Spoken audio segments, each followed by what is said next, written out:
Bueno, muy buenas tardes a todos. Espero que anden muy bien. Muchas gracias por acompañarnos en esta tarde lluviosa. Hoy estamos en el octavo seminario organizado por la Junta Central de los Consejos de Agrimensura, Arquitectura, Ingeniería. Y en este caso nos trae un tema que ha sido muy solicitado en nuestra Junta, que es el de sistemas de vigilancia y control de sustancias y agentes cancerígenos, famosa Resolución 80. Nos acompaña Juan Ignacio Suárez Sanzorena, de la Superintendencia de Trabajo, lo cual nos llena de alegría por nuevamente contar con obviamente el organismo encargado de normar y de regular el tema. Y qué mejor que escuchar, como siempre dice Daniel, con el cual han estado en todas las anteriores presentaciones, de la voz del propio organismo y las personas que intervienen en su ejecución. Así que agradecer enormemente a Juan Ignacio. Les pedimos un poquito de paciencia, unos minutitos más. Sigue ingresando mucha gente, tenemos 1004 inscriptos, así que esperemos unos minutitos más para poder ingresar.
Buenas tardes a todos. A ver si ahora me escuchan, si me quieren confirmar por chat. Hemos tenido algunos reportes de inconveniente en el sonido. ¿Se está escuchando correctamente?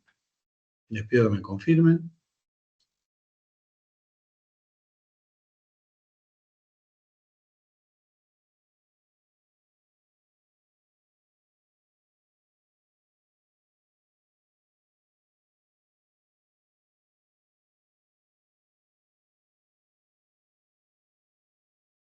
¿Me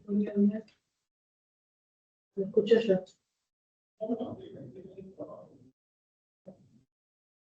Bueno, fantástico. Ahí nos confirman que se escucha. Bueno, arranco por si acaso para los que no lo escucharon con anterioridad. Hoy estamos desde la Junta Central de Consejos organizando esta actividad gratuita, este seminario virtual, nuestro octavo seminario virtual de sistemas de vigilancia y control de sustancias y agentes cancerígenos, famosa Resolución 81-2019. Nos acompaña Juan Ignacio Suárez Sanzorena, representando a la Superintendencia, al cual le agradecemos enormemente.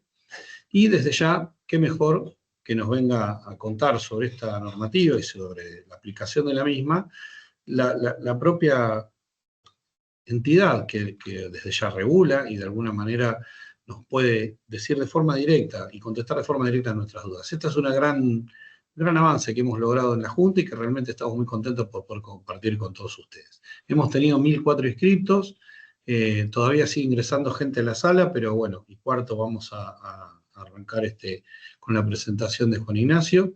Así, de esta manera tenemos previsto llegar aproximadamente hasta las 16:30 y con algunas preguntas para finalizar, así que vayan preparando, por supuesto, las pueden ir igual volcando al chat si les interesa. Así que bueno, estemos todos atentos, mis deseos de que todo suceda de la mejor forma. Hoy una tarde lluviosa, un poco accidentada, seguramente para todos, pero bueno, con mucha realmente expectativa por esta charla que nos va a dar Juan Ignacio. Juan Ignacio, ha sido presentado, un placer tenerte con nosotros y muchísimas gracias por la presencia.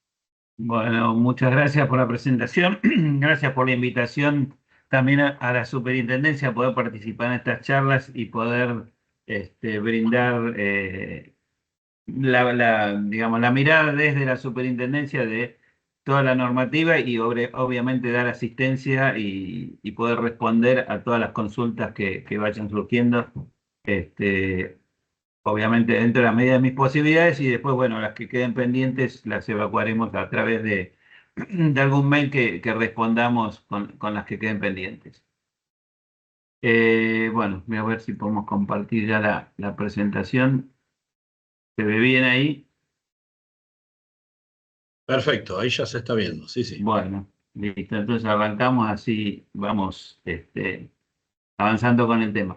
Bueno, dentro de lo que es la prevención de riesgos laborales, habíamos visto la charla pasada que teníamos, a ver si podemos ir avanzando. Teníamos como obligaciones del empleador presentar 4 declaraciones juradas básicamente, que eran el relevamiento general de riesgos laborales, la nómina de trabajadores expuestos, el sistema de vigilancia y control de agentes cancerígenos y el registro de accidentes industriales mayores. Todas parten de, como habíamos visto en el seminario pasado, la idea es que todas deberían partir de un análisis de los puestos de trabajo, lo que llamábamos el reglamento o análisis de riesgo del puesto de trabajo y el ambiente laboral. Habiendo hecho ese análisis, es que tenemos la posibilidad de compartir y completar estas 4 declaraciones juradas. Dentro del proceso, o dentro de esta charla, la idea es poder establecer un poco estas pautas de quién y cuándo lo tiene que hacer, por qué y para qué, cómo y cuándo se presenta, y cuáles un poco son las obligaciones de los distintos actores del sistema. En realidad el sistema tiene, además del empleador y la RT, los trabajadores y las ATL o secretarias de trabajo de cada provincia. Con respecto, bueno, a quién, cómo lo hace, eso vamos a ir viéndolo. Básicamente, es el primer sistema que tenemos que es totalmente digital, o sea, hasta el RGRL, la declaración de nómina de trabajadores expuestos por accidentes industriales mayores, era una combinación de formato papel y en algunas instancias digital. Después se digitalizó todo lo que era la normativa de RGRL y declaraciones juradas. Y esta declaración de cancerígenos nació enteramente como formato digital. Ese formato digital, y yo sé que por algunas consultas que mandaron previas y todo eso, la plataforma de las RT no son todas iguales. Si bien la información que deben relevar sí es la misma para todas, no son todos iguales las pantallas de captura del sistema. Ahí es un tema que, digamos, la superintendencia no lo puede controlar o administrar, más allá de que sí lo que podemos controlar es, y de hecho controlamos, es que la carga sea de toda la información que pide la norma, pero no la pantalla o el formulario de captura. Hemos encontrado, digamos, hay algunas RT que siguen con el formato de presentación de un Excel. Sabemos que en realidad aparecieron varios Excel dando vuelta y algunos todavía siguen usándolos. No, no es el sistema ideal. El sistema ideal sería la captura a través de una página web que, como decía, no depende directamente de la gestión de la superintendencia cómo está realizada esa captura. Por eso los que interactúen a través de distintas RTs van a encontrar que tienen distintos formatos o distintas inconvenientes o facilidades. ¿Quién lo hace? Bueno, la declaración jurada esta la debería presentar el empleador con la firma del Servicio de Higiene y Seguridad y Servicio de Medicina del Trabajo. Ahora después vamos a ver una captura posterior, los objetivos o para qué se hace. Se presenta una vez al año, con información a año o calendario vencido. Se carga, como decíamos, en líneas generales debería ser para todos el formato digital vía web. Esa presentación vía web, vamos a ver que lleva un proceso de encadenado de análisis, envío o presentación a la superintendencia y confirmación o consolidación. Que después vamos a ver bien también cómo ustedes desde la empresa o desde los servicios deberían poder consultar o tienen que poder consultar. Las obligaciones del empleador obviamente es, ante la presencia de un cancerígeno, inscribirse en el sistema de vigilancia y control de cancerígenos. Para la RT, dar el asesoramiento, asistencia técnica previo a la inscripción, durante la inscripción, para que esa inscripción llegue a buen término. Hay un tema que hoy por hoy se está manejando como una presentación por quit. La idea es que en algún momento la podamos modificar, no solo para el cancerígeno, sino para el formulario que se está trabajando a futuro y que se está avanzando en ese tema, que es el formulario, algunos por ahí lo escucharon nombrar, el formulario único. Y la idea es que vuelva a ser presentación individual por establecimiento para poder digamos, no estar atado todo o pendiente todo un quit por culpa de tener mucho, o no por culpa, sino por tener varios establecimientos y demorarse en la presentación. Entonces, esa presentación va a poder hacerse en forma individual por establecimiento. Y obviamente los trabajadores, por un lado, cumplir con toda la normativa en cuanto a cumplimiento de medidas de prevención y, en el caso de si estar expuestos al agente cancerígeno, concurrir a los exámenes médicos cuando les toque por coordinación con las ART. Entonces, ¿cuáles son los objetivos principales? Bueno, uno de los objetivos es cumplir con el convenio 139 de la OIT. A ver, la OIT establece convenios donde fija unos lineamientos que los países que adhieren a ese convenio deben cumplir. Ese convenio, la Argentina adhirió y como tal, a ver, cuando un país adhiere a un convenio de la OIT, ese convenio tiene carácter o jerarquía por encima de una ley.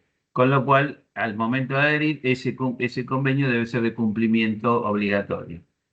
En este convenio lo que pide la OIT es tener información o recibir ellos información de el universo de trabajadores y empleadores que están expuestos a agentes o sustancias cancerígenas. El objetivo de este conocimiento, de tener esta información, es poder desarrollar programas de asesoramiento y prevención a nivel país, evaluar o hacer prevención sobre posibles accidentes de enfermedades profesionales, de ahí que todo, como decíamos, tiene que salir del análisis de riesgo de puesto de trabajo y su ambiente laboral. Con este sistema logramos desde la superintendencia tener el primer registro histórico de exposición a agentes de riesgo de los trabajadores. Inicialmente, dado que este sistema digamos, se acota a los agentes cancerígenos, ese histórico de exposición responde a agentes cancerígenos y obviamente ese histórico empezó con la vigencia de la resolución. Digamos, si el empleador o un trabajador estaba en una empresa y el empleador se inscribe, porque le corresponde inscribirse, va a informar desde cuándo estuvo expuesto o está expuesto ese trabajador. Obviamente, si el trabajador estuvo en otro puesto de trabajo, en otra empresa donde también está expuesto a cancerígeno, ese registro histórico va a estar incompleto, pero la idea es que ese registro histórico sea a partir de que empezó el sistema. No podemos hacer un relevamiento hacia atrás porque sería prácticamente imposible. Lamentablemente, esos relevamientos históricos se van haciendo a medida que van surgiendo los reclamos por enfermedades profesionales, que digamos. El ideal sería que no hubiera, pero bueno, sabemos que hay y que hay una gran falencia en cuanto al registro porque, digamos, no todo el mundo registra la exposición a agentes, ya sea cancerígenos o no cancerígenos. Como dice acá en la pantalla, dice trabajadores expuestos y no expuestos a sustancias o agentes cancerígenos. Consideramos que el trabajador que no está expuesto directamente, sí puede estar expuesto a través de un accidente. Entonces, eso es uno de los motivos por los cuales en la normativa se incorporó que expresamente haya que declarar a todos los trabajadores expuestos y no expuestos. Además, hay un par de motivos más que sustentan esta intención de que se tenga que declarar a la totalidad de los trabajadores y son, por un lado, que este sistema de vigilancia y control de cancerígenos es parte o el inicio de un proceso más grande, que es ese que yo les mencionaba antes del formulario único, donde la idea es que en ese formulario único se nucleen esas 4 declaraciones juradas que como empleadores estamos obligados a presentar y entonces necesitamos que ese listado esté completo con todos los trabajadores, ya sea que estén expuestos o no a agentes cancerígenos o no cancerígenos también. ¿Por qué? Porque eso fue una práctica habitual, como les decía yo la vez pasada cuando hablamos de nómina de trabajadores, que al trabajador no expuesto no se lo incorporaba, si era en formato de papel se ponía una raya y no había registro de que se había evaluado a ese trabajador o a ese puesto de trabajo. Por eso es que debemos declarar a la totalidad de los trabajadores. Obviamente, en algún momento o al inicio de la carga, esa carga es más engorrosa porque si hay muchos trabajadores, implica una gran carga de trabajo, pero la idea del sistema o el sistema funciona que año a año, cuando uno tiene que ir actualizando esa información, no tiene que volver a cargar toda la información como era antiguamente la 415, que era un formato de papel y todos los años teníamos que volver a repetir la información aunque no hubiera modificado nada. Hoy por hoy con este sistema, si no se modificó nada, se ingresa, se informa que no hubo modificaciones y vuelve a quedar esa presentación realizada sin tener que volver a cargar todo nuevamente. Y estamos trabajando también para que esa carga de información, ese formulario, sea transparente al traspaso de un RT. O sea, la empresa se cambia de ART y la nueva RT va a poder levantar toda esa información y a nosotros como empleadores nos la va a presentar y va a decir, bueno, esto es lo que tenías cargado, continúa con las actualizaciones sin tener que volver a cargar todo. Y cuando implementemos ese cambio en el formulario, bueno, obviamente el registro histórico de exposición va a ser no solo de cancerígenos, sino de todos los agentes de riesgo. Hoy por hoy, digamos, este sistema fue presentado a nivel internacional y han reconocido que, digamos, somos de los pocos países que tienen registros actualizados de exposición, sobre todo a cancerígenos. La idea es poder extenderlo al resto de los agentes. Esa resolución, la 81, vino a reemplazar lo que, en realidad reemplazó a 2 resoluciones previas. Una era la 415, que era la que estaba vigente hasta el año 2019, que era el registro de cancerígenos, que estaba basada en un listado de cancerígenos acotado a 20 sustancias. Lo que se hizo inicialmente con la resolución 844 del 2017 fue extender el listado de agentes cancerígenos en función de la clasificación de la IARC. Obviamente no están todos los agentes que figuraban en la IARC o que la IARC a esa fecha eh, reconocía como cancerígenos, sino que estaban vinculados los agentes que se consideran relacionados con la actividad laboral. obviamente han ido apareciendo nuevos agentes clasificados como cancerígenos que son, digamos, si bien por el momento no están incorporados al listado de agentes y sustancias cancerígenas que tenemos que declarar a través de este sistema, obviamente a nivel prevención le tenemos que dar el tratamiento que corresponde. O sea, si es un cancerígeno, le tenemos que dar el tratamiento como tal y independientemente de que lo tengamos que informar a través de este sistema. Entonces, la resolución esta básicamente tiene tres anexos. El anexo 1 es el listado de las sustancias, son 78 sustancias. El anexo 2 es todo el procedimiento, qué información tenemos que presentar, cómo hay que hacerla. Después salieron dos disposiciones de la superintendencia, disposiciones de la Gerencia de Prevención y la Gerencia de Sistemas, donde se estableció más, digamos, el protocolo y bien los campos a informar, qué formato tenían que cumplir, que vamos a ver un poquito más adelante. Y lo que se hizo fue unificar en el anexo 3 el listado de códigos de agente de riesgo. Antiguamente teníamos en la disposición 2 del 14, teníamos la resolución, ahora no me acuerdo el número, pero una resolución de la parte de siniestros que manejaban dos listados muy similares, pero en forma paralela. En ese listado, como yo les comentaba la vez pasada, había agentes, sobre todo en el que manejaba el área de siniestros, agentes genéricos que inicialmente eran para uso entre la RT y la superintendencia. Lo que se hizo fue permitir el uso para que desde el empleador puedan ser informados agentes que no están listados, pero que no están listados como, digamos, con su código SOP en particular, pero agentes que pueden generar enfermedades profesionales y que como empleadores debemos informar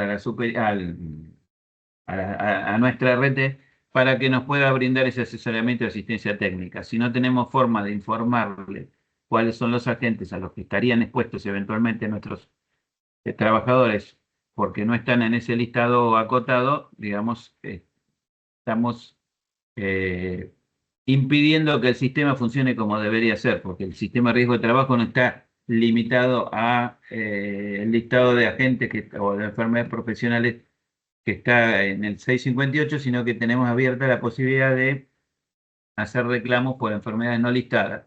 Bueno, para evitar que se generen esas enfermedades no listadas es que tenemos esos códigos genéricos, donde la obligación también es del empleador informar cuál es el agente a que nos estamos refiriendo con ese código genérico. El primer punto a aclarar es quiénes están obligados a inscribirse. En realidad están, como dice ahí, están obligados a inscribirse todo empleador que por algún motivo tenga una sustancia cancerígena en el establecimiento, sea porque lo compró, sea porque se lo traen, sea porque se genera, por ejemplo, el proceso de soldadura. eh, y como dice ahí, no importa si o sea, si lo obtuvo a título gratuito, si lo cede, está en el establecimiento por algún motivo, tengo que inscribirme. También hay agentes, y a eso fue el primer párrafo, es igual al párrafo que manejaba o que tenía la 415. El nuevo párrafo que se agregó abajo es que se incorporaron las circunstancias medioambientales. ¿Por qué? Porque dentro de los agentes tenemos el radón, tenemos la radiación ultravioleta, que son agentes medioambientales y que también influyen. Y acá es un poco para hacer hincapié también en esto de que hablamos siempre, el análisis de riesgo del puesto de trabajo y el ambiente laboral, porque el ambiente influye también sobre cada uno de nosotros como trabajadores y lo tenemos que tener en cuenta. Vamos a hacer un punteo de todos lo que tenemos que ir informando y qué representa cada uno de esos ítems y hacer algunas aclaraciones sobre agentes. Bueno, obviamente los datos de la empresa, eso es información que tiene que completar, en realidad para cualquier declaración jurada, la información de la empresa, los datos del establecimiento, como les decía, este sistema incluye o alcanza a todos los establecimientos del empleador que tienen cancerígenos. ¿A qué me refiero con esto? Si el empleador tiene, no sé, 5 establecimientos y de esos 5 hay 3 que son productivos donde hay presencia de cancerígeno y 2 que no, bueno, la declaración jurada alcanza a esos 3 que tienen presencia de cancerígeno. Los 2 que no tienen cancerígeno, obviamente, no los vamos a tener que incorporar en esta declaración jurada. Entonces vamos a tener que identificar correctamente cuáles son los establecimientos alcanzados. Después hay obviamente acá donde habla de datos responsables, son los datos del empleador, del Servicio de Higiene y Seguridad y Servicio de Medicina del Trabajo, porque, como decimos siempre, en cuanto a exposición del trabajador nos referimos, tiene que estar avalado por los 2 servicios, el de Higiene y Seguridad y el de Medicina del Trabajo. Con respecto a empresas contratistas, lo que se refiere a este apartado es a todas las empresas que prestan servicio dentro de un establecimiento en forma, digamos, habitual y que pueden estar expuestas a ese cancerígeno.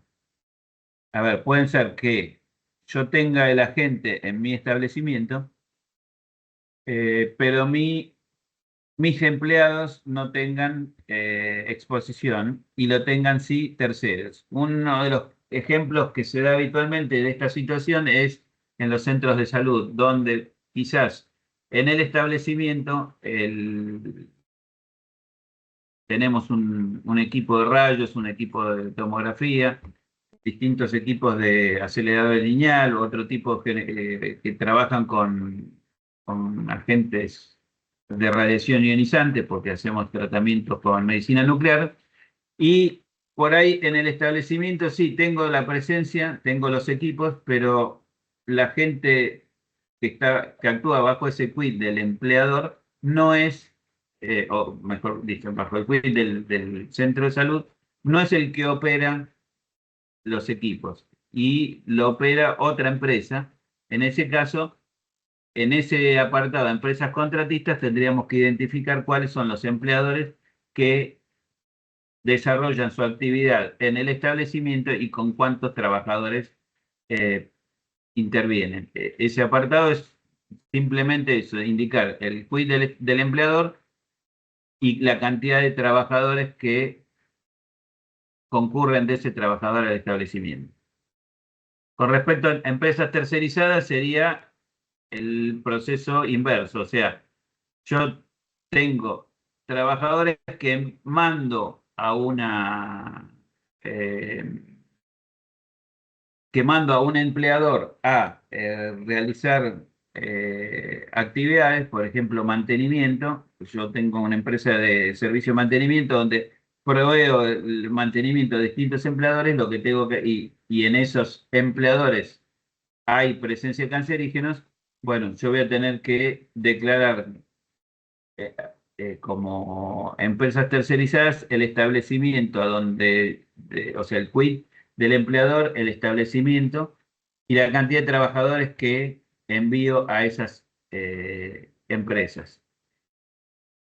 En el caso de las empresas contratistas, la contratista después va a tener que hacer la presentación de la declaración jurada con respecto a sus trabajadores que están expuestos a cancerígenos, y las tercerizadas, yo como dueño de esa empresa donde mando trabajos a terceros, esa declaración de los trabajadores expuestos la voy a tener que hacer en este formulario que estoy presentando, y las empresas que reciben a mis trabajadores me van a tener que informar como empresas contratistas. La idea de haber hecho este cruce es para poder identificar a la totalidad de los trabajadores que están expuestos a agentes cancerígenos y poder hacer un cruce o selección de información respecto de si el contratista está identificado como tal, bueno, debería tener su contrapartida de declaración jurada propia donde se mencione él como dueño o como detalle, mejor dicho, detalle en su declaración jurada quiénes son los trabajadores expuestos y a qué agente de riesgo. Los responsables de los datos de registro, como decía, es el empleador, el Servicio de Higiene y Seguridad y el Servicio de Medicina. Acá, inicialmente, para el sistema de vigilancia y control de cancerígenos, solamente tenemos que declarar los puestos y sectores que están alcanzados por, o donde está la presencia de agente cancerígeno. A ver, obviamente el establecimiento puede tener muchos sectores, muchos puestos de trabajo, pero si, por ejemplo, bueno, acá está mencionada en el punto siguiente el agente 90.004, que es radiación ultravioleta, pero supongamos que el agente es radiación ultravioleta porque tengo mantenimiento y tengo equipos de soldadura.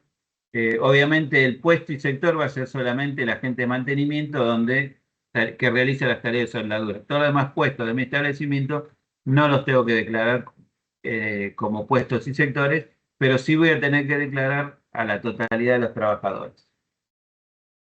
Con respecto a las sustancias, como decía antes, el sistema nos obliga a presentar todas las sustancias, a inscribirnos al sistema, a todos los que en el establecimiento tienen la presencia de algún agente cancerígeno. Esta presentación, en principio, no es voluntaria, sino que por la sola presencia yo ya estoy obligado a inscribirme. Lo que tiene la obligación de RT es de darme el asesoramiento y darme los elementos para que yo me pueda inscribir en plazo.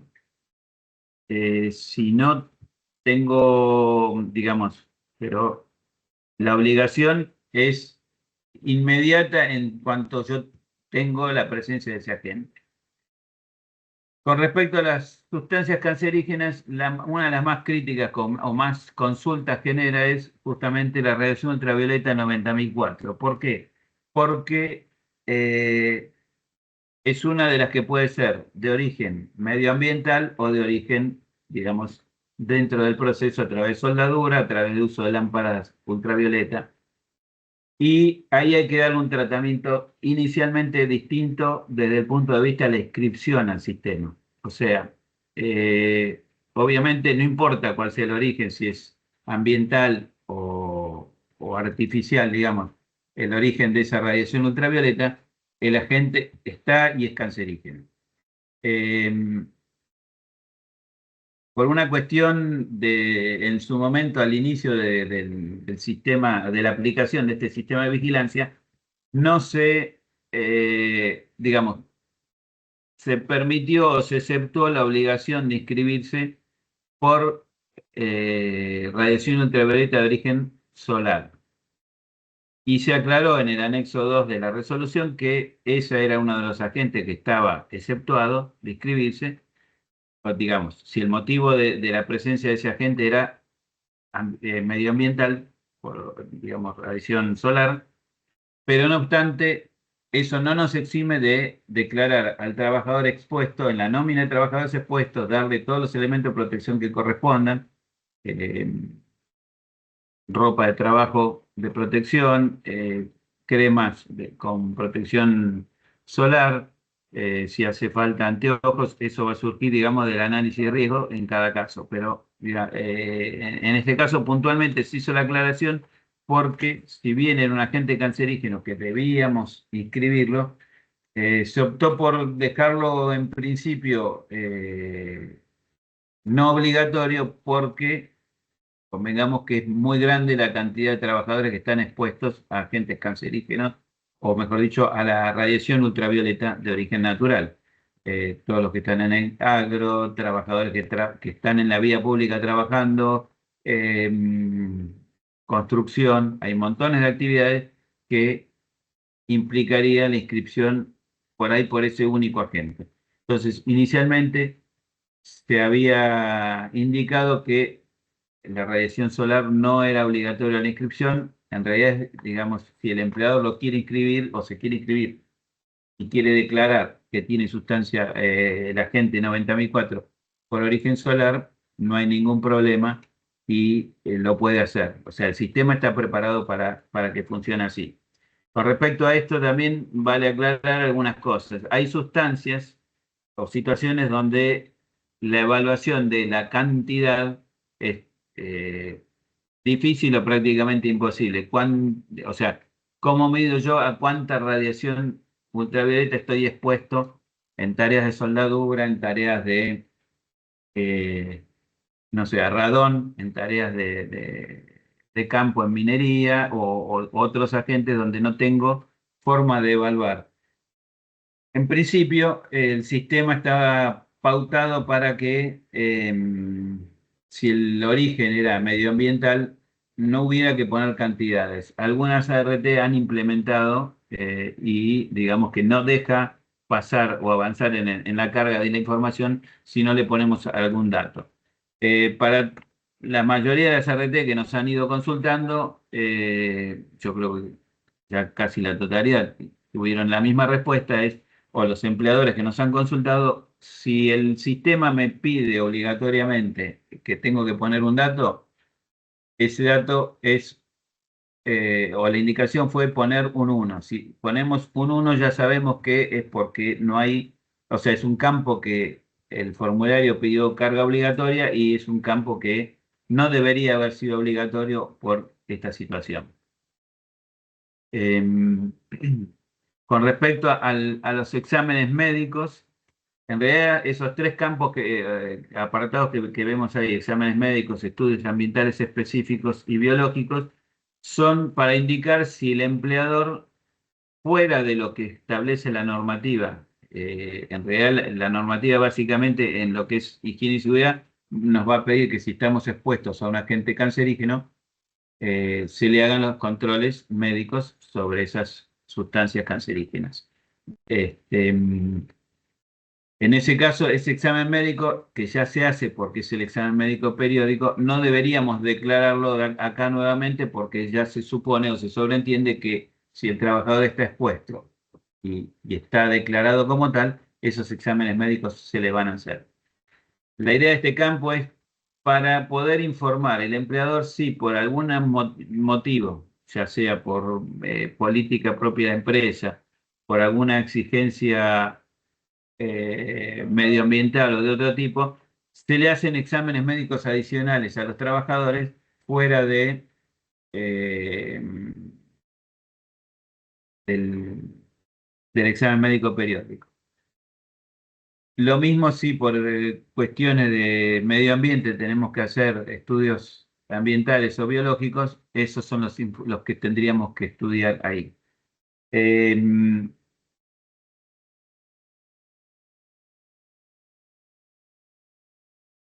Después tenemos que informar que esto en la 415 había también ya un apartado para información, cuáles son las medidas de protección que estamos implementando para minimizar la exposición al riesgo.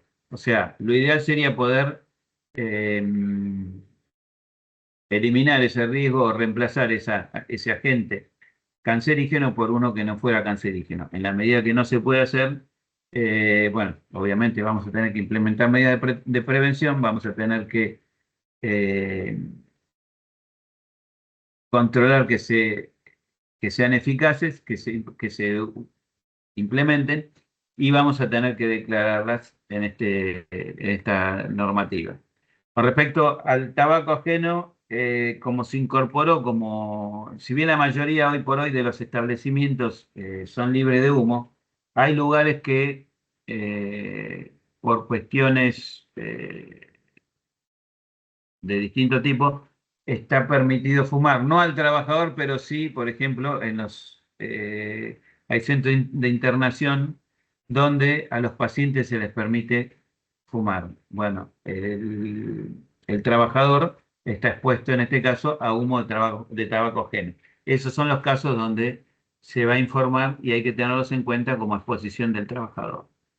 Dentro de las sustancias también lo que tenemos que tener en cuenta es que hay sustancias que, si bien están reconocidas, como decía antes, están reconocidas como cancerígenas, no tienen su código y no están incorporadas en esta resolución. Por un lado, como decía antes, lo tenemos que declarar. Eventualmente, por ahí vi que alguien mencionaba el polvo de la madera. El polvo de la madera es considerado cancerígeno, no estuvo incorporado en este listado. El que no esté incorporado no quiere decir que no lo sea, sino que hay que darle el tratamiento que corresponda y eventualmente sería para declarar como sensibilizantes o irritantes de las vías respiratorias y del pulmón, y como código adicional que es polvo de madera, porque obviamente la RT nos debería asesorar para que eh, implementemos medidas de prevención para evitar que se desarrolle un cáncer a futuro. Con respecto a los proveedores de sustancias cancerígenas y compradores, un poco la metodología es la misma que venía trayendo ya la 415, y esto de poder cruzar la información entre los proveedores, los compradores y los usuarios para verificar que todo el universo de trabajadores que esté alcanzado por el sistema de riesgo de trabajo eh, declare esa exposición o esa presencia de agente cancerígeno, y poder cumplir con ese pedido, por un lado, del convenio 139 de la OIT, y por otro lado, poder hacer prevención y tratar de eh, controlar eh, la exposición de los trabajadores a esa sustancia. Con respecto a equipo radiológico, equipo de rayos, que son los dos apartados que vienen después, en realidad estos ítems surgieron a raíz de justamente de haber incorporado eh, la radiación ionizante como cancerígeno a declarar en la resolución 81. Y si bien la información que en algunos casos se pide no es específica de control de la superintendencia, como sería, o sea, acá en estos apartados que estamos pidiendo, se está pidiendo la descripción del equipo, las características, si está habilitado o no. Eh, Hay equipos que lamentablemente, o sea, los equipos de rayos X los habilita Radiofísica Sanitaria, que puede ser a nivel nacional, depende de la jurisdicción, o a nivel provincial, la radiofísica sanitaria de cada provincia. Y el uso de fuentes radioactivas, no sé,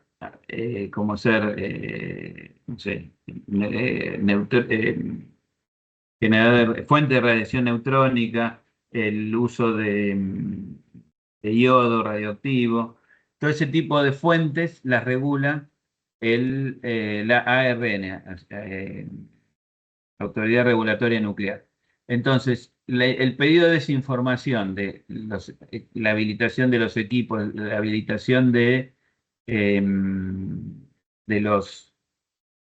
o la autorización de uso para los distintos profesionales, las dan esos dos organismos, y nosotros no es que lo tengamos que controlar, pero el tema es que es una vía de, por un lado, tomar conocimiento si ese equipo está correctamente habilitado y puesto en uso. Nos hemos encontrado que hay montones de equipos, sobre todo de rayos X, donde no hay datos sobre los equipos, sobre las instalaciones, sobre cálculo de blindaje, sobre nada. Y cuando se ha ido a consultar o a inspeccionar el lugar, dice, no, bueno, lo que pasa es que el equipo este era de una persona que lo tenía, falleció y lo dio, y como venía bien, no sé, a la sala de primeros auxilios o a la municipalidad, lo instalamos y lo estamos usando. Sí, está bien, lo instalamos, lo estamos usando, es útil y es necesario, sí, pero también es necesario cumplir con la normativa respecto a la habilitación, porque acá el no habilitarlo, el no tener una instalación con el blindaje que corresponde, estamos afectando no solamente a los trabajadores que están usando ese equipo, sino también a todo el personal y a todo el público que está alrededor de ese equipo. Y la idea es, las exposiciones tienen que estar acotadas al máximo. Con respecto a las radiaciones en general, acá queremos hacer también una aclaración en particular. Ustedes van a ver que hay un código que es el 90002 que dice radiación ionizante y después tenemos distintos códigos específicos en función de qué tipo de fuente estamos hablando o generador en el caso de rayos X y gamma. La idea es utilizar el código ESOP que identifica correctamente a la radiación, a la fuente generadora de radiación o al equipo rayos X, digamos, no al equipo, sino a la radiación de gamma y rayos X, para poder hacer estadística por un lado, para poder saber con qué nos vamos a encontrar cuando se va a hacer una inspección, para poder aclarar en esa información que tenemos que presentar a la OIT qué tipo de fuente o qué tipo de agente es al que está expuesto el trabajador. No es lo mismo poner en forma genérica radiación ionizante que especificar si es algún agente tipo yodo radioactivo, no, fuente de neutrones, eh, equipos de radiación alfa, beta, gamma, rayos X, es distinto. Y la idea es que el código S90002 quede para uso exclusivo de lo que son radiación cósmica, que es un conjunto de un montón de tipos de radiación que no, digamos, no tiene sentido identificar porque la radiación cósmica es ese conjunto que nos viene de afuera y bueno, si bien todos estamos expuestos, el que ese ámbito de la radiación cósmica queda más acotado para lo que son los aeronavegantes, que por estar navegando a gran altitud, digamos, la capa atmosférica no los protege tanto, bueno, y hay que considerarlos expuestos. Y también quedó ese código 90002 para lo que es radiación NORM, que sería la radiación natural básicamente acotada o en principio se va a acotar a lo que son las radiación en minería subterránea, minería, en algunos casos minería de superficie, donde también es un conjunto de distintos tipos de radiación y se van a incorporar a través de ese código 90002. Y acá también queremos aclarar que el que nosotros, o digamos el empleador, declare cuál es el agente que le corresponde con su código SOP 90011 o los agentes físicos, las fuentes, con su código particular, el examen médico de control periódico se lo tienen que hacer igual. ¿Por qué? Porque si vemos el 658, el decreto 658, si bien menciona en forma genérica la radiación ionizante como agente, después se hace un detalle donde todas cuáles son los posibles generadores o fuentes de radiación ionizante, los detalla y entonces el que hoy le hayamos puesto un código en particular no los saca de ese listado. Eso lo quiero aclarar porque en algún caso hemos encontrado que alguna reticencia a declarar el código que correspondía, porque dice, no, después no me van a hacer el examen médico periódico. No, sí, el examen médico lo deben hacer porque no deja de ser una radiación ionizante. ¿Está identificada con un nombre en particular? Sí, pero es una radiación ionizante y como tal hay que evaluarla. Juan, te puedo transmitir una consulta bastante habitual y que creo que puede servir para muchos de los presentes. Sí, Acá nos consulta Guillermo, que tiene un trabajador de mantenimiento que eventualmente es una soldadora eléctrica y que, bueno, puede estar 1 hora por año expuesto. Es un caso muy común, sabemos, pero sí, es muy importante también tener tu palabra en este sentido. ¿Será bien. entonces necesario escribirlo a este registro? A ver, los agentes cancerígenos son agentes que su efecto es acumulativo.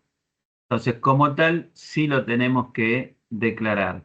Eh, Obviamente uno dice, sí, pero lo uso una vez cada tanto, y sí, lo uso una vez cada tanto, pero esa vez cada tanto el trabajador está expuesto a ese agente cancerígeno, está expuesto en este caso a radiación ultravioleta, y lamentablemente también por experiencia sabemos que el trabajador ocasional, por decirlo de una forma, no se protege y no usa los elementos de protección personal como debería.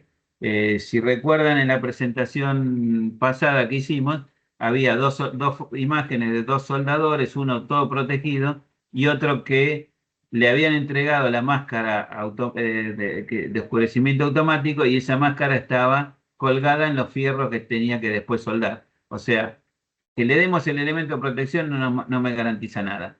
Que suelde en forma habitual o en forma esporádica, el trabajador está expuesto a la radiación ultravioleta y como tal lo tenemos que declarar.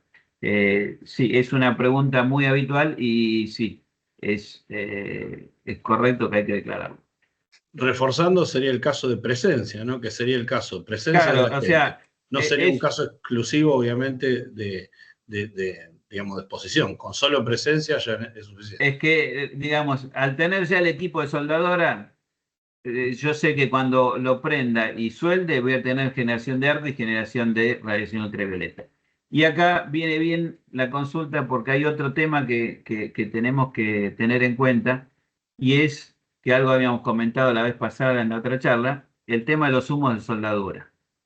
Los humos de soldadura los tenemos que analizar en función de qué, en función de qué material estamos soldando, con qué lo estamos soldando. Eh, entonces, si nosotros no es lo mismo soldar un acero dulce que un acero al cromoníquel. ¿Por qué? Porque los humos van a tener totalmente distinto tipo de agentes en esa composición. Y si estamos con cromoníquel, seguramente vamos a tener ese humo cromo, níquel. El equipo el electrodo va a tener unos componentes distintos, ya sea en su estructura del electrodo en sí, del alambre de aporte o la, la cobertura de fundente, y entonces todo eso lo tenemos que evaluar. El que no esté identificado como agente de exposición humo de soldadura no es porque no sea una exposición, no haya una exposición a eso, sino que tenemos que analizar eso, qué es lo que estamos soldando, con qué y cómo. Y en base a eso también vamos a tener que definir cuáles son los elementos de protección que le tenemos que dar, elementos de protección respiratoria, captura de los humos digamos, distintos tipos de mecanismos de captura de aire, de aspiración. Una cosa que vemos también es muchos agentes cancerígenos, medicamentos cancerígenos que no se están declarando y en realidad, si bien es un medicamento que va a prestar digamos, tiene un fin terapéutico sobre el paciente, el trabajador que lo manipula sí está expuesto y lo tenemos que declarar como tal. Sí está expuesto, si no habrá que ver cómo se manipula en cada caso y en base a eso analizar si el trabajador está expuesto o no, pero la presencia de la gente lo tenemos que inscribir a ese establecimiento. Eh, Hay otros agentes que también dieron, que algo habíamos hablado la vez pasada, los agentes biológicos, que en este caso, digamos, el virus de la hepatitis B y C están considerados cancerígenos.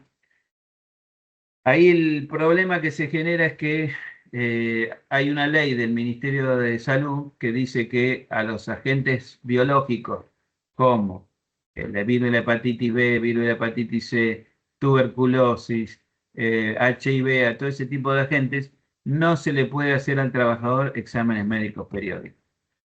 A ver, no se le puede hacer al trabajador, no se le puede hacer a nadie en teoría, y tiene que ser pedido en forma exclusiva por el interesado, decir, che, yo creo que me contagié, creo que me infecté, necesito que me hagan el examen médico periódico. Esto lo que, digamos, implica es que, está bien, no se le va a hacer el examen médico periódico, pero si el trabajador está expuesto, lo tenemos que seguir declarando como expuesto. Y si está expuesto a hepatitis B y C, lo vamos a tener que inscribir también en el sistema de vigilancia y control de cancerígenos. Con respecto, y siguiendo un poco con lo que veníamos hablando, respecto a los equipos de rayos, más allá de los responsables de instalación, de la operación de los equipos, responsables de uso, que algo hemos mencionado, tenemos que indicar si hubiera algún encargado de protección radiológica. Este ítem o encargado de protección radiológica está orientado a básicamente, o los que estaban obligados por ahora a tener un encargado de protección radiológica son los que trabajan con combustible nuclear. No obstante esto, a raíz de que en el formulario surgió este ítem a declarar, hay varios centros de salud que ya han empezado a implementar un encargado de protección radiológica para centralizar un poco todo el tema de control radiológico o de radiaciones ionizantes dentro del establecimiento. Respecto al procesado de imágenes, ese ítem se incorporó también porque depende la forma de procesar las imágenes, ya sea con productos químicos o en forma digital, o puede cambiar o potenciar la interacción con otros agentes, y de ahí surgió la inquietud de poner este tipo de consulta. Obviamente, si hay radiación ionizante, tiene que haber un monitoreo de la exposición a través de dosimetría. Y acá es importante destacar que la dosimetría va a tener que ser individual. En algunos casos también se va a agregar una dosimetría ambiental. En algunos casos también nos han dicho, bueno, pero a mí me dijeron que si yo pongo la ambiental no necesito la personal. No, no. A ver, digamos, para no tener la dosimetría personal, tiene que haber una autorización escrita de el organismo que autoriza a no tener ese monitoreo, ya sea ARN o Ministerio de Salud. De palabra no hay no tiene ninguna validez. No, porque a mí me dijeron que no. La dosimetría personal tiene que estar. Y en algunos casos, como ser en lo que es trabajos en la salud, sabemos que hay muchas más. O sea, no es un solo dosímetro el que se va a poner, sino que hay distintos tipos de dosímetros según el tipo de actividad que se desarrolle. Hablando de estos centros de salud, también lo que vemos es que muchas veces ponen al radiólogo. Y en realidad en un centro de salud, si hay, no sé, hay equipos para hacer angioplastía, hemodinamia, se usa también en equipos en tareas de cirugía o en quirófano cuando se hacen cirugías traumatológicas, en cirugías o punciones. Hay un montón de actividades dentro de los centros de salud donde hay presencia de agentes cancerígenos o específicamente radiación ionizante, y lo que vemos es que esa gente no está contemplada. A ver, alguno podrá ser que no esté contemplado porque es autónomo o monotributista, pero los trabajadores que están dentro eh, o desarrollando esa actividad, no sé, en un quirófano, a veces son muchos trabajadores y algunos seguramente va a estar dentro de la nómina. Eso hay que evaluarlo también. No es solamente el radiólogo el que va a estar expuesto a rayos X o el que opera un tomógrafo o alguno de esos equipos. Dentro de esa evaluación, como les decía antes, tenemos que evaluar a todo el personal, insistiendo en esto, en todos los puestos de trabajo, eh, y, y si corresponde, por ejemplo, cuando se hacen tareas de angioplastía y todo eso, el que está más cerca del equipo y en contacto directo con el paciente va a tener que tener un dosímetro a la altura de la tiroides, dosímetro abdominal, dosímetro en las manos. Entonces, todo eso hay que evaluarlo y hay que implementarlo, ¿sí? Entonces, la dosimetría, el objetivo también de esto es a futuro poder identificar, que es un gran problema, todos aquellos trabajadores que trabajan en distintos centros de salud, por ejemplo, y no hay una vinculación de la dosimetría que se hace en cada uno de los empleadores. Entonces, en realidad debería unificarse y controlar la exposición total de ese trabajador, no por cada individual, por cada puesto de trabajo, sino en conjunto. Si trabaja en dos lugares distintos, bueno, evaluar digamos, contemplar los resultados de dosimetría en esos dos centros de salud, porque está bien, por ahí en uno no se pase de la dosis o de los límites, pero si sumamos la actividad en los dos, sí, y eso es lo que hay que controlar, y la idea de este sistema también es poder hacer ese cruce de información de dónde está, o en caso que esté puesto a más de un centro, poder vincular esa exposición.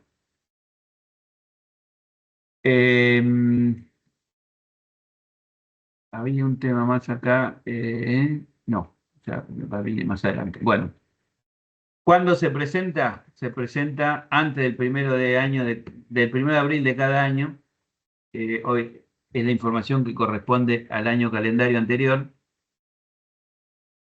Se dan muchos casos donde el empleador empieza a cargar o cargó la información y en el proceso de ese que vemos acá abajo, de presentación, consolidación y confirmación, cambia de RT. Bueno, si ya lo presentó en un RT, no, no debería volver a presentarlo.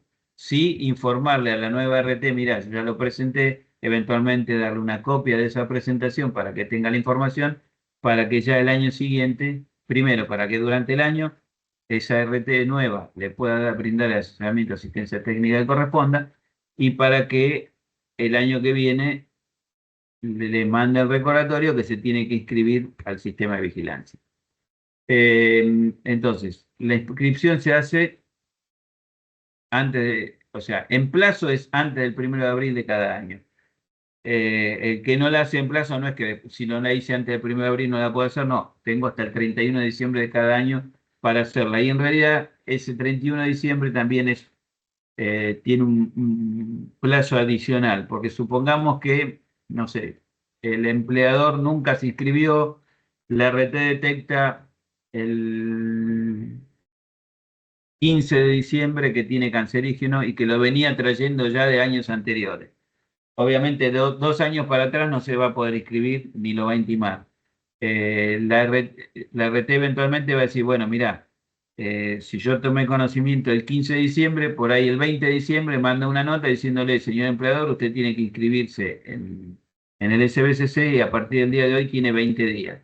Si tomamos esos 20 días, del 20 de diciembre pasamos a enero del año siguiente. Y en esos casos sí es posible presentar la declaración jurada, digamos, supongamos, para el 2026 podríamos presentar todavía una declaración jurada correspondiente al 2024. Y obviamente después presentar la correspondiente al 2025. Si presentamos la del 2025 no podemos ir para atrás y presentar la del 2024. ¿Cómo es el proceso de presentación? El proceso de presentación, por un lado, es, como les decía antes, el empleador tiene que, a través de la página web de la RT, presentar la información con los distintos sistemas de captura que tenga. Como les decía antes, puede ser un Excel, que no es el ideal, puede ser algún otro formulario.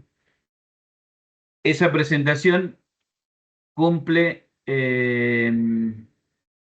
a ver, yo calculo que la mayoría de todos ustedes alguna presentación de declaración jurada ante la AFIP o ahora ARCA ha realizado y vieron que van haciendo la presentación y queda en borrador hasta que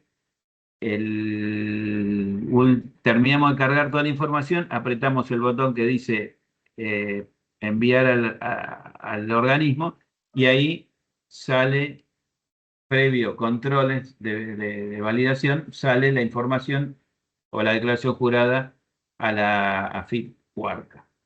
En ese momento queda presentada y se constituye la declaración jurada. Bueno, en la RT pasaría lo mismo. O sea, nosotros podemos ir cargando la información en el sistema, pero hasta que no decimos, bueno, terminé de cargar y acá esto es mi declaración jurada, eso no es una declaración jurada presentada. Está en proceso de carga, pero no es es un borrador, no es una declaración jurada. A partir de que esa declaración jurada nosotros decimos, bueno, terminé de cargarla a través de algún botón o a través de alguna forma que nos da la RT de informar que termine la carga, recién ahí queda nuestra declaración jurada presentada ante la RT. Una vez que la recibe la RT tiene que hacer lo que se llama un proceso de análisis de discrepancia. ¿En qué consiste ese análisis de discrepancia? Consiste en ver la información que tiene la RT de nuestra empresa, de nuestro establecimiento, a través de constancias de visita, el RGRL que hayamos presentado, la nómina de trabajadores expuestos que hayamos presentado, y lo que tiene que comparar es que la información que estamos declarando en esa declaración jurada de SBSC coincida con todos los antecedentes que tenemos o que tienen nuestros en la RT. Si hay alguna discrepancia, va a iniciar lo que se llama el proceso de discrepancia, que es, nos va a notificar por ventanilla electrónica y por algún otro medio, pero tengan en cuenta que la ventanilla electrónica es medio de comunicación fehaciente, nos va a mandar por ventanilla electrónica una nota que nos va a decir, señor empleador, para el establecimiento tal, hemos detectado una discrepancia porque, no sé, porque hay una gente que declaró en la nómina y no lo declaró en el SBCC, o lo había declarado, o lo declaró en SBCC con expuestos y no lo declaró en nómina, tiene que hacer que esa información sea coherente entre todos los formularios. La idea es que cuando esté ese formulario único que yo les mencionaba, esa discrepancia no va a existir porque el formulario, la nómina, la declaración jurada y el RQRL van a estar todos integrados en esa única declaración. Pero si hay alguna discrepancia, la RT nos lo va a hacer saber y nos va a dar 20 días de plazo para que regularicemos. Si regularizamos dentro de los 20 días, va a ser modificar lo que ya cargamos o justificar por qué declaré una cosa y no otra. Y una vez que está justificado, la RT tiene la obligación de enviar un registro a la superintendencia donde dice, mire, yo para el empleador tal, en tal fecha hice la discrepancia, detecté una discrepancia, lo notifiqué, vencía el plazo de 20 días tal fecha y antes del vencimiento, y tiene que poner la fecha, regularizó, y en ese caso, si está la fecha de regularización, en realidad no es una denuncia de incumplimiento hacia el empleador, sino que es una forma de evidenciar al RT que cumplió con su obligación de hacer el proceso de discrepancia y que el empleador cumplió. Si no manda esa fecha de regularización, sí, obviamente va a quedar como una denuncia de incumplimiento por algún error. Una vez que pasó ese sistema, ese proceso de discrepancia, pasa al proceso de consolidación. El proceso de consolidación es enviar esa declaración jurada que cargamos a través del portal del RT a la superintendencia que se hace a través de un intercambio por la web. Esa declaración jurada, cuando la recibe la superintendencia, queda en un estadio borrador o de consolidación. En el mismo momento que entra esa información y pasa las validaciones, por ventanilla electrónica nosotros recibimos como empleadores una notificación que dice, señor empleador, en el día de la fecha la RT ha presentado su declaración jurada al SBCC.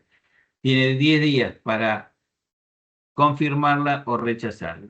¿Qué significa esto? Que dentro de esos 10 días, nosotros como dueños de la declaración jurada y como responsables, podemos visualizar la información que la RT retransmitió a la superintendencia y verificar si lo que envió es lo que habíamos cargado nosotros o eventualmente si nosotros nos equivocamos e informamos algo mal, tenemos la opción de darlo de baja y volver a cargarlo. Si no hacemos ninguno de esos controles de verificación, al 11º día se confirma automáticamente. ¿Esto qué quiere decir? Que al 11º día esa declaración jurada ingresa al sistema de la superintendencia y queda firme. Ya no la podemos borrar de ninguna forma. Ese día que se confirma la declaración jurada, ya sea en forma voluntaria o en forma automática, la RT, el empleado, perdón, recibe por ventanilla electrónica una nueva comunicación donde dice, señor empleador, en el día de la fecha se procedió a la confirmación o confirmación automática de la declaración jurada. Y hay un botón donde ustedes tienen que bajar esa declaración jurada, que es la digamos, es la validación de que esa declaración jurada que ustedes cargaron o presentaron ante la ART llegó y fue presentada a la Superintendencia de Riesgo de Trabajo.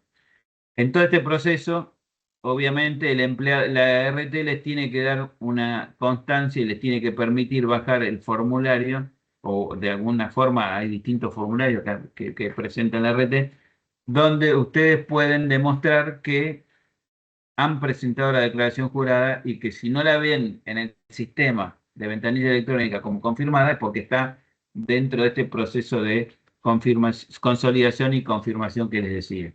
¿Por qué es esto importante? Y porque si yo hoy cargo la declaración jurada y termino de cargar, la mandé y me tocan el timbre, la ATL, la RT o quien sea, y me dice, a ver, mostrame la declaración jurada, yo tengo que poder mostrarle algo. Ese algo es lo que me tiene que dar inmediatamente la RT cuando yo termine de cargar esa declaración jurada, para que el organismo de control o el preventor de la RT pueda dar fe de que esa presentación está realizada y si no, lo va a informar como un incumplimiento y digamos, el perjudicado va a ser el empleador como tal. Esa información entonces, vuelvo a decirles, va por ventanilla electrónica la confirmación de la Superintendencia de Riesgo de Trabajo y la tienen que bajar de ahí.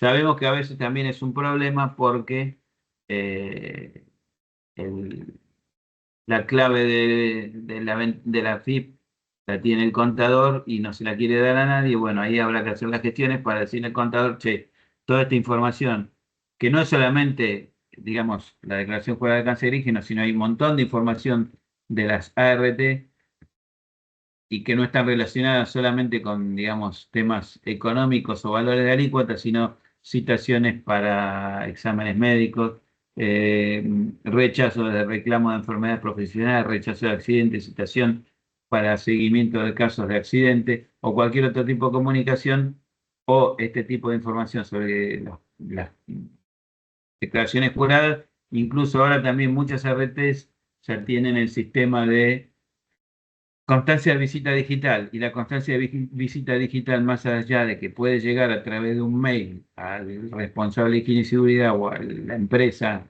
en función de un mail que hayan informado, también esa constancia de visita la tienen en la ventanilla electrónica. También hay algunos RT que ahora están dando la posibilidad de entrar a los portales y ver esas constancias, toda la información relacionada con visitas. También tienen que poder bajarla y poder demostrar la presencia. Digamos, la presencia no, la haberla declarado. Esto que vemos acá es una captura de la parte inicial de una presentación, esta del año 2021, o sea, la presentación se hizo en el año 2021. Sobre el año 2022, bueno, acá están los datos del RT y datos del empleador. Después de todo esto vienen toda la información esa que se fue cargando y solicitando oportunamente. Con esto básicamente hemos terminado, no sé, quedo a disposición de las consultas que tengan respecto de esta norma, de la declaración o de los que le pueda ayudar. Juan, bueno, primero, muchísimas gracias por todo. Realmente la claridad ha sido mucha y has dado definiciones súper importantes. Mira, aprovecho justamente, si te parece, para leer un poco del chat de algunas consultas. Dale. Se planteó el tema de qué pasa con las personas que tienen pluriempleo, es decir, aquellas que trabajan en más de un lugar con equipo con radiaciones ionizantes. Sí. Y esto, como siempre, trae bastantes dificultades. Incluso ha mencionado alguien el caso de que no han registrado en algún empleo, no tenían dosímetro, en otros sí. Digamos, y bueno, y a partir de allí, cómo hacer ese tipo de controles, ¿no? A ver, el tema del pluriempleo es un tema complicado y bueno, en todo lo que es radiación ionizante, lo que comentaba en la charla, es bastante complicado y por ahí lo que decía, en ese pluriempleo, quizá en algunos de los empleos que está como monotributista y en el otro está en relación de dependencia. O en los dos está en relación de dependencia con distinto empleador. A ver, el sistema SBCC, más allá de que es obligación de cada empleador la declaración jurada, se puede hacer la consulta por quill del trabajador. Y ahí se puede ver si ese trabajador fue declarado por los dos empleadores. En realidad, ante la duda del empleado de si fue declarado o no, la primera instancia sería consultar a su empleador si lo declaró. A ver, convengamos que el empleador está obligado a informarnos a nosotros como trabajadores a qué estamos expuestos y eventualmente y darnos la capacitación que corresponda, los elementos de protección que correspondan. Nuestra obligación como trabajadores es concurrir a hacernos los exámenes médicos y ante la duda tenemos que poder consultarle y si no nos puede responder, eventualmente poder responder consultar ante la ART y eventualmente si tampoco se recibe la respuesta, se puede hacer una consulta a través de la superintendencia, las distintas redes sociales, a través de las distintas redes sociales se puede hacer una consulta respecto de si está declarado, si no está declarado, si no le hacen los exámenes médicos, todo ese tipo de cosas. Sí, incluso en el chat comentamos el tema de la libreta de registro de dosis, ¿no? Como una herramienta válida también para el trabajador. La SRT la tiene en cuenta, la solicita. A ver, eventualmente en una inspección pueden pedir el registro de dosis, pero es un poco esto que decíamos. Primero, la información o un trabajador puede estar expuesto a radiación ionizante, ya sea por una fuente o un generador. Y entonces puede llegar a tener doble libreta, en algún caso, donde un registro lo va a tener la ARN y otro registro lo va a tener el Ministerio de Salud. La idea es poder, y de hecho estos días estuvimos viendo cómo poder implementar para justamente poder nuclear esa información y esto que yo comentaba en la charla, si yo estoy expuesto o tengo dosimetría en dos o más lugares por la actividad laboral que hago, bueno, poder centralizar la información para realmente saber a cuánto estuve expuesto durante el año, porque si no, es un dato parcial que no le sirve a nadie y no me protege tampoco. O sea, estoy con dosimetría, sí, la tengo hecha y todo, pero si no hay si bien el empleado tiene el control de la dosimetría, porque es su libreta y la va a tener él sería el único que va a tener el control y a veces por una cuestión de seguir trabajando, no va a decir, che, estoy alcanzando el límite y tengo que parar o tengo que hacer otra cosa para no pasarme. Y eso también es un tema que digamos, el objetivo es poder llegar a ese control también.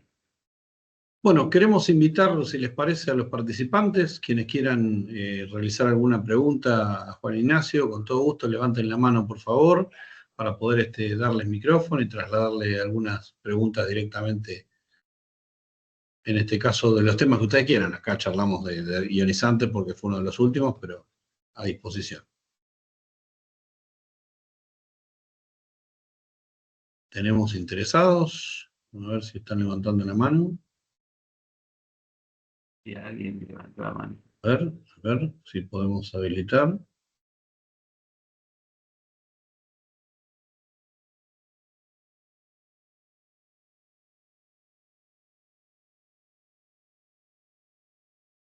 Mientras tanto, ahí estamos tratando de ya habilitar este micrófono. A ver si podemos. Bien.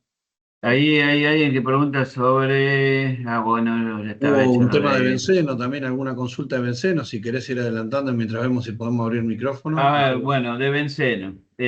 Por un lado, aclarar que la IARC este año reconoció directamente a la nafta como cancerígeno.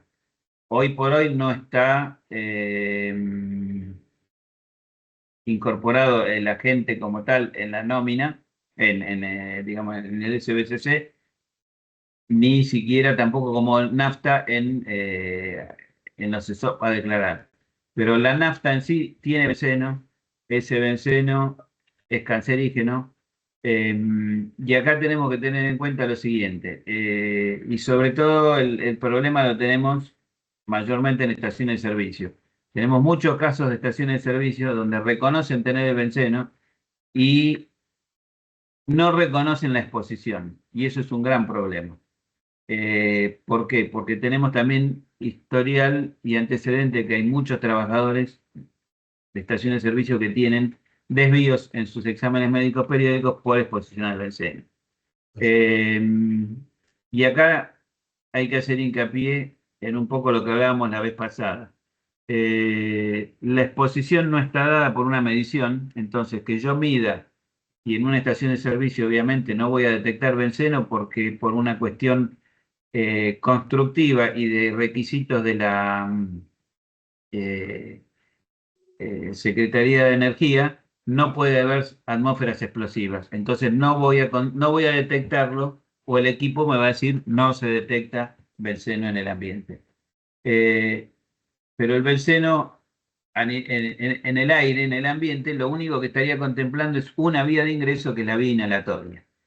Hay otras vías de ingreso y en este caso una y la más importante en una estación de servicio es la vía dérmica.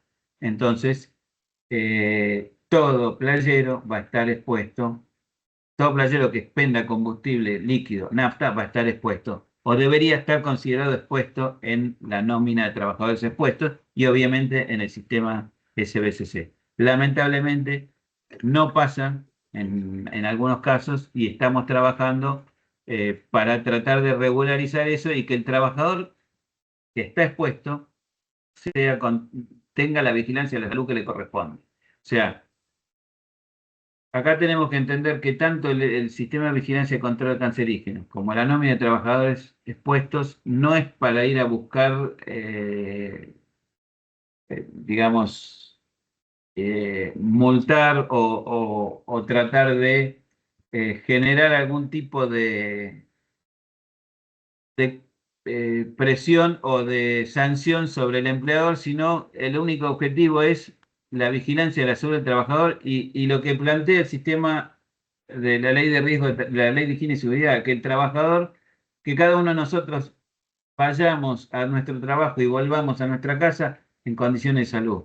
Si nosotros no declaramos esa exposición, no se hace la vigilancia. Y si no se hace la vigilancia, no sabemos realmente lo que pasa con cada uno de nosotros como trabajadores.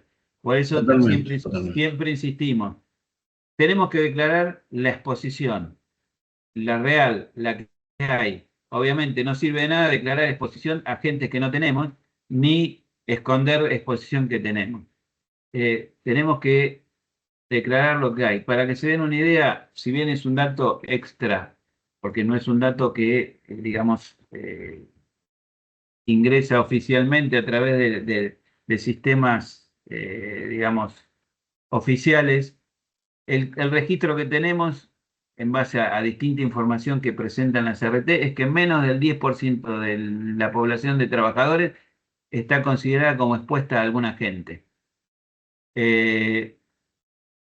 Nos cuesta creer eso. O sea, tampoco decimos, no, es el 100% que está expuesto. No, pero seguramente que el 10% no es. De hecho, cuando empezamos a hacer análisis, vemos que hay muchos trabajadores del agro que no están considerados expuestos.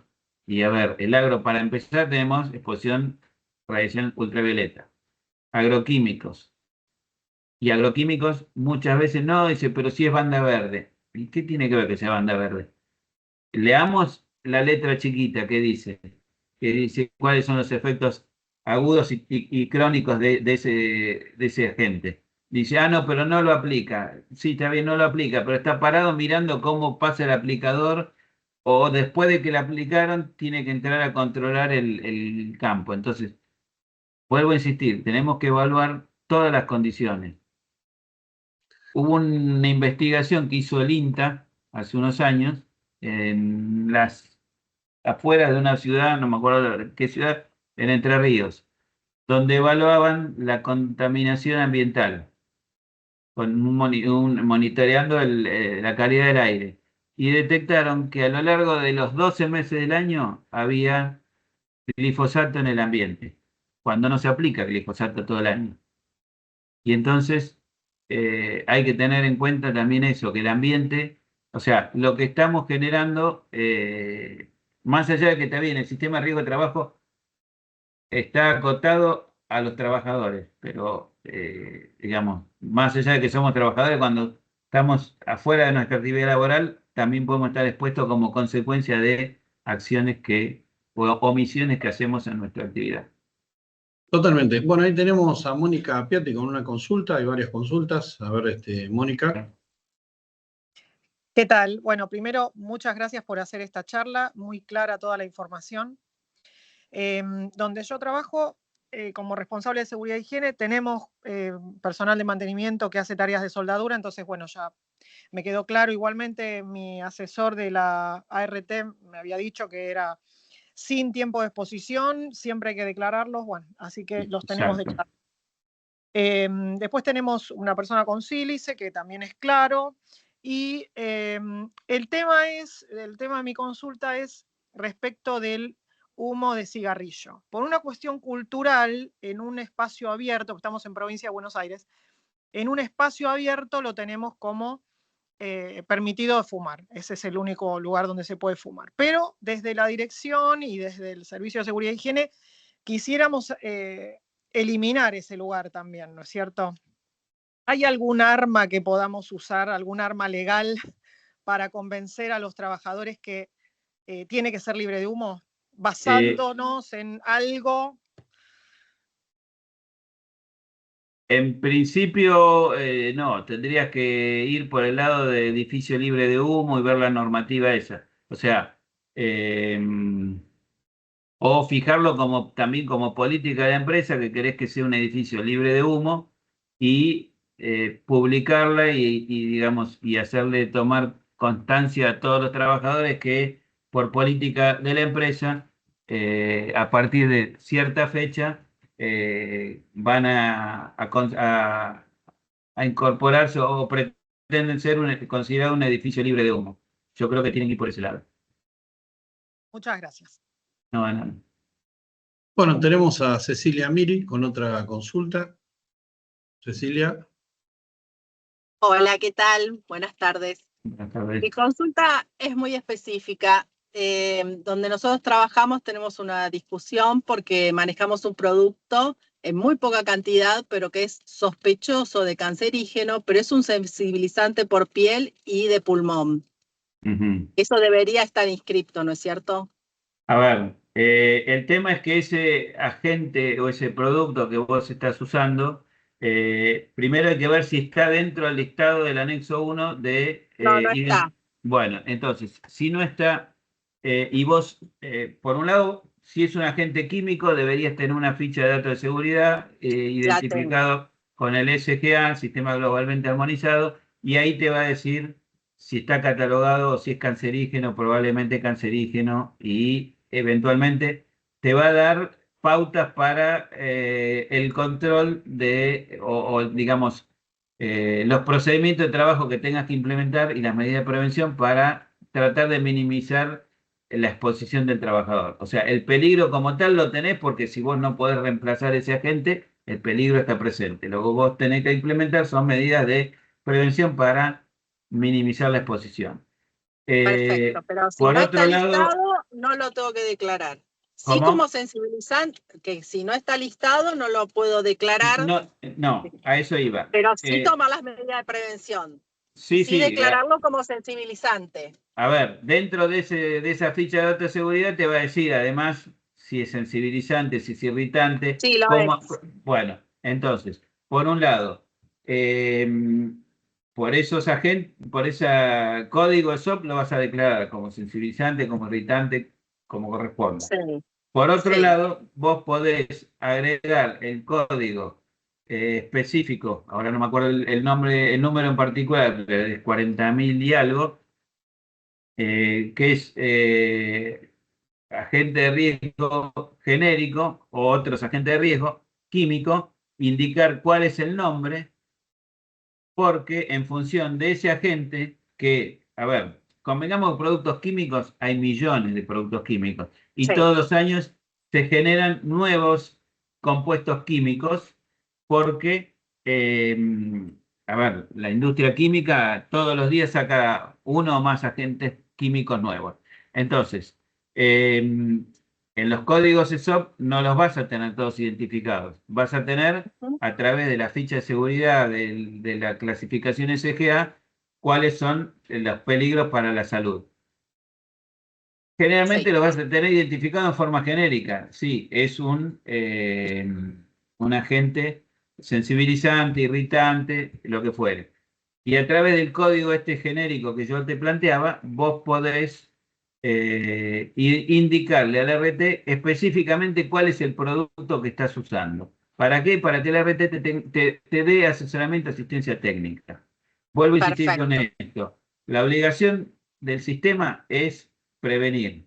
Y la prevención no se acota a el listado del 658 y nada más, sino que no tiene acotación, digamos.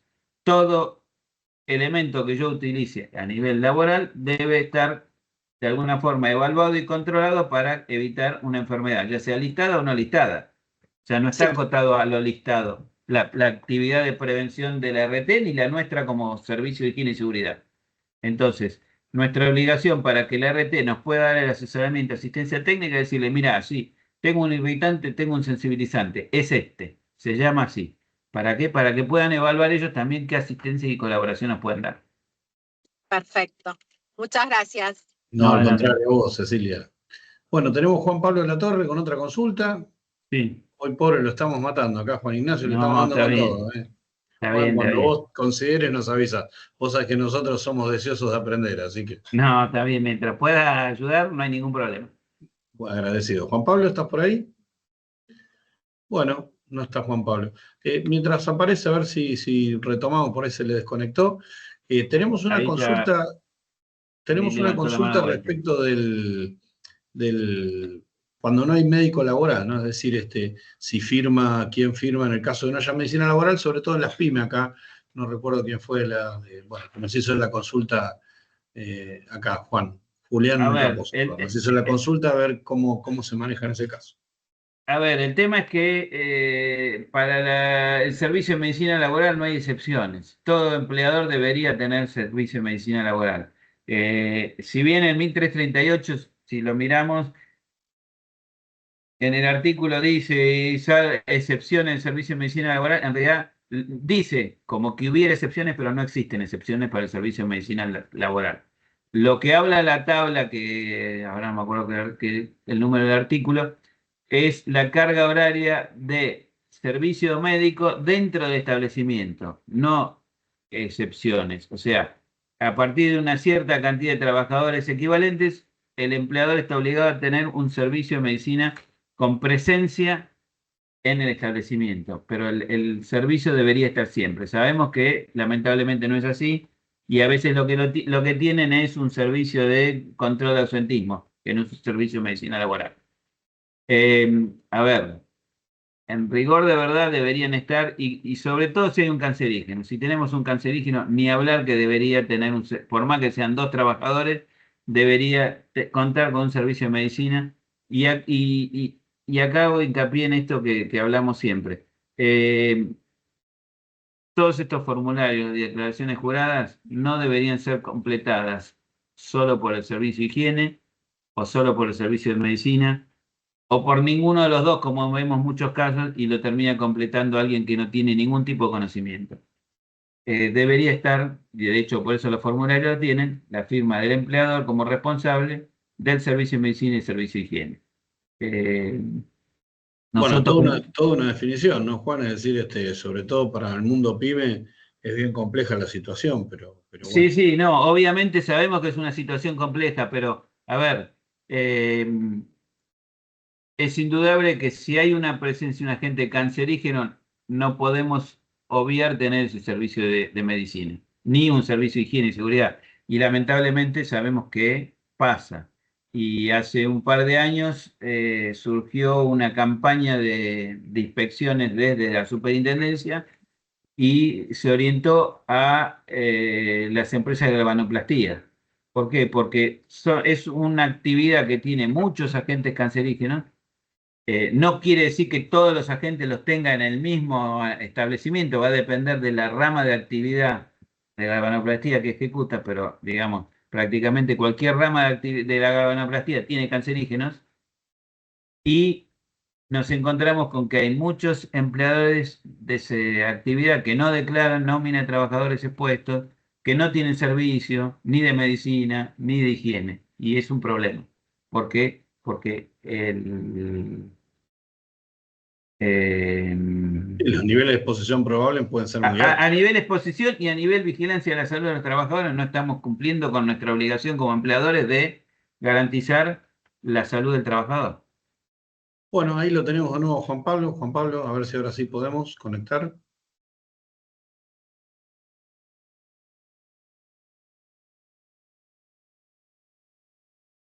Mientras se abre el micrófono, ahí hay una consulta sobre los agentes de tránsito en la vía pública. Sí están expuestos a radiación ultravioleta. O sea, todo el que realiza su actividad laboral en la vía pública debería estar identificado como expuesto a radiación ultravioleta. Le deberíamos dar los elementos de protección personal que correspondan, ropa, cremas con factor de protección solar, todo eso que está contemplado dentro de lo que dice, dentro del anexo 2 de la resolución 81, habla de que la radiación, el expuesto a radiación ultravioleta, los elementos mínimos que deberían tener. Y obviamente tienen que estar declarados en la nómina de trabajadores expuestos. Bueno, aprovecho, mira, acá hay una de las que hablábamos antes, ¿no? Un empleado que carga combustible en su autoelevador, si corresponde declarar los puestos y corresponde en el SBCC. Si el autoelevador funciona a nafta, va a tener que estar inscripto. Ese es un problema también que vemos muy seguido. A ver, el que hace mantenimiento de parques y jardines, que usan motoguadañas, motosierras, usan combustible, usan nafta. Todos esos trabajadores están expuestos y deberían estar identificados como tal, que muchas veces no están. A ver, más allá de otros agentes de riesgo que hay, ¿no? Porque el que trabaja con una motoguadaña, una motosierra, tiene un montón de temas ergonómicos, vibraciones, ruido, un montón de cosas. Pero también, y muchas veces queda afuera, es el tema de la exposición a benceno. Otro dato donde se ve mucho también, y también no se identifica correctamente, en muchos concesionarios de autos, que por ahí van y con un bidón van cargándole un poco de nafta al auto. Y esos trabajadores están expuestos. Bueno, verdaderamente, Bueno, no sé si ahí por Juan mi parte, Pablo muy lo conforme, no cortamos. sé si queda así, no hemos tenido suerte de poder engancharlo, a veces estas plataformas tienen algunos temas de apertura de micrófono, pero bueno, si hay alguien más que quiera trasladarle una consulta acá, Juan Ignacio, con todo gusto. Y si no, si Juan Pablo no puede, que lo escriba también con todo gusto. Ahí hablando no sé, me hizo acordar este último comentario que apareció. Ante la duda o la negativa del RT, decir, no, esto no, por tal o cual cosa, si ustedes tienen dudas, primero que esa negativa esté por escrito. Esa es una gran recomendación, ¿no? Porque hemos Entonces, escuchado con muchos esa casos. negativa por escrito, ustedes tienen todos los elementos para después ir y hacer el reclamo ante la Superintendencia de Riesgo de Trabajo. Y no tienen forma de probar, no porque me dijo, y las palabras lamentablemente se las lleva el viento. Sí, sí. Entonces, no me dijo, no, decímelo por escrito. Y van a ver que muchas Había un veces cuando uno le caso, dice, dámelo por escrito, se echan para atrás y aceptan el reclamo, digamos. antes habían planteado un caso en un shop de una estación de servicio, ¿no? Que está relativamente alejado de los puestos de carga, pero Bueno, habría que ver ahí porque, a ver, no específicamente con un shop de una estación de servicio, pero se han dado casos donde en la empresa, en el establecimiento habían declarado a los playeros y al jefe de estación que el jefe de estación no está, no es playero, es jefe de estación. Bueno, hemos detectado casos donde el desvío más grande lo tenía el jefe de estación. ¿Por qué? Porque todas las piezas que iban sacando de recambio de los surtidores terminaban en la oficina del jefe de estación. Y entonces ese sí estaba intoxicado por vía inhalatoria. El playero es más por vía dérmica que inhalatoria, pero el jefe de estación era por vía inhalatoria más que dérmica. Entonces hay que tener en cuenta, a ver, insisto en lo mismo, tenemos que hacer el análisis de riesgo del puesto de trabajo y el ambiente laboral. Si el del shop hace intercambio y en algún momento es playero, listo, hay que declararlo. Exacto. La gestión de riesgo debe ser el norte entonces para todas las cuestiones relacionadas desde ya a muchas Exacto. otras, pero entre otras a la parte de exposición a cancerígeno. A ver, acá está el mensaje de Juan Pablo. Dice, tengo que realizar la declaración jurada del 2024. El servicio anterior realizó 2 presentaciones de nómina. En primera presentación se declararon a los soldadores con 90.004, en la segunda declararon a todo el personal. A mi consideración debo declarar en relación a la primera presentación. A ver, en realidad, si hay 2 presentaciones de nómina de trabajadores y vos considerás que hay algo que está mal, yo te diría, en primera instancia, actualizar la nómina y declararla, como vos considerás que debe ser. Con respecto a la exposición por soldadura, bueno, obviamente va a ser el trabajador, y acá hay algo que también por ahí no comenté, pero no es solo el soldador, porque si el soldador tiene un ayudante de soldador, el ayudante va a tener que estar. Si alrededor del puesto de soldadura hay otros trabajadores, hay que evaluar si esos trabajadores también no los tengo que considerar expuestos. Es lo mismo que hablábamos antes con la radiación ionizante. Tenemos que evaluar cada caso en particular. Y entonces vos vas a tener que presentar una actualización de la nómina, donde vas a declarar el inicio de exposición de cada trabajador a cada agente, y vas a tener que, en consecuencia, presentar la actualización o la presentación de la declaración jurada de cancerígenos.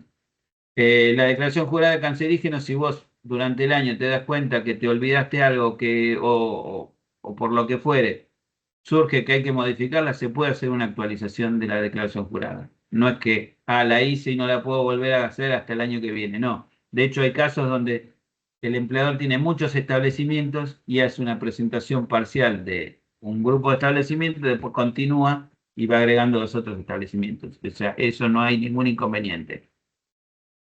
Bueno, creo que realmente estamos ya, no sé si hay alguna más.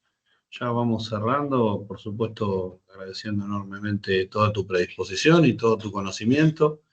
Realmente creo que ha sido una jornada con muchísimas definiciones para volver a ver la presentación y reanalizar seguramente para muchos de nosotros, ¿no? Está bien, y si necesitan hacer alguna consulta puntual, a disposición. Saben que digamos, a ver, ahí dice, están soldados, pero me pidieron la correspondiente a la del 2024. A ver, si vos actualizaste la nómina, y en la nómina actualizada estás poniendo la fecha correcta de inicio de exposición,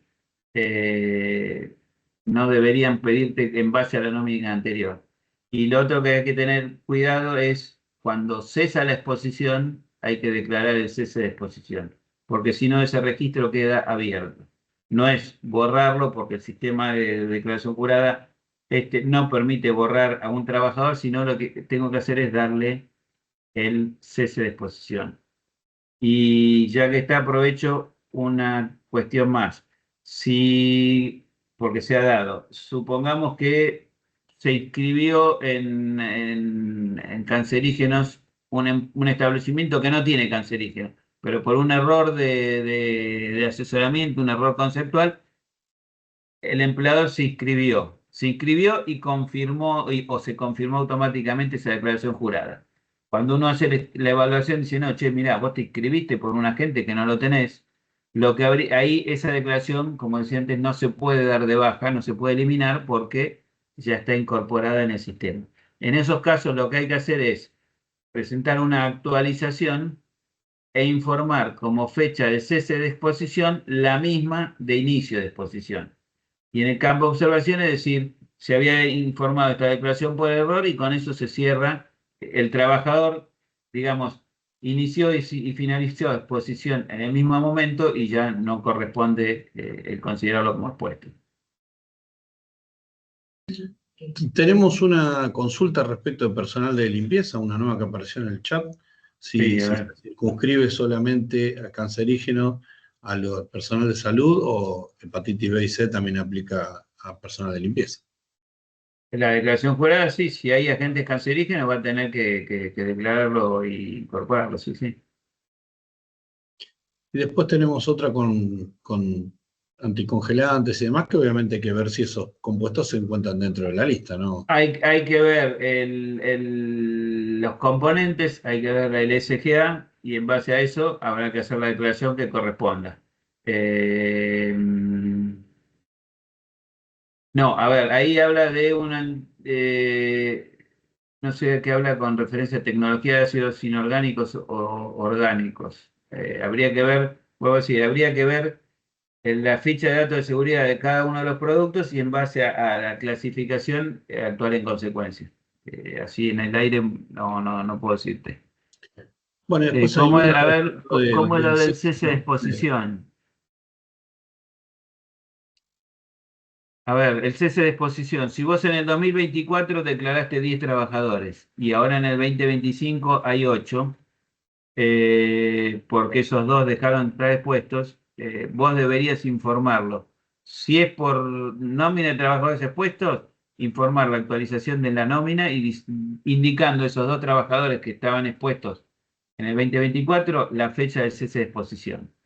Y por otro lado, el tema de la fecha de cese de exposición es fundamental en cuanto a qué. Supongamos que el cese de exposición se dio durante el 2024.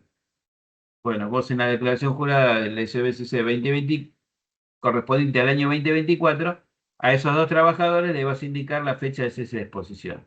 Ahora, si el cese de exposición se dio, supongamos, en febrero del 2025, vos para el 2024 lo vas a tener que declarar como expuesto durante todo el año y dejar abierta la fecha de cese de exposición. En la declaración jurada correspondiente al 2025, que se va a presentar en el año 2026, para esos trabajadores vas a tener que poner fecha cese de exposición febrero del 2025. O sea, y hay otra cosa, supongamos que el establecimiento lo di de baja, porque me mudé.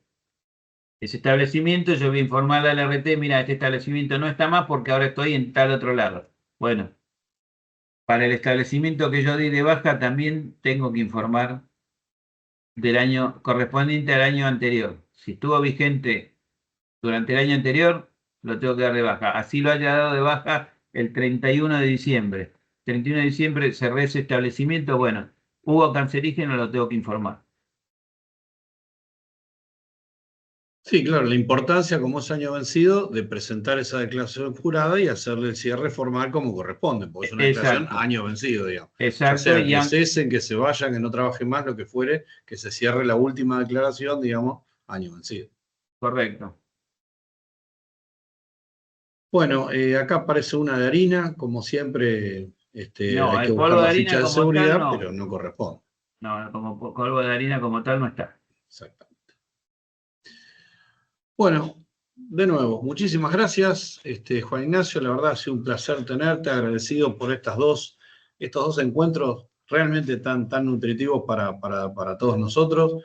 Agradecidos con todos los participantes, que han sido muchos y muy activos. Así que bueno, hoy desde la Junta Central estamos muy contentos con haber finalizado este seminario y deseosos de todos los que van a venir el año que viene, ¿no? Que venimos hablando y va a haber muchos también de muchos temas nuevos, como radiaciones ionizantes, medicina nuclear, modificaciones de normativa, así que vamos a tener seguramente un 2026 muy activo. Bueno, bien. Muchísimas gracias entonces, Juan Ignacio, muchas gracias a todos, quedamos a disposición y no tienen más que hacernos las consultas por mail, enviarlas, ahí Anabela ya les ha mandado todas las direcciones, como para poder hacer las consultas, que en caso de que haga falta se la trasladamos por supuesto a Juan Ignacio.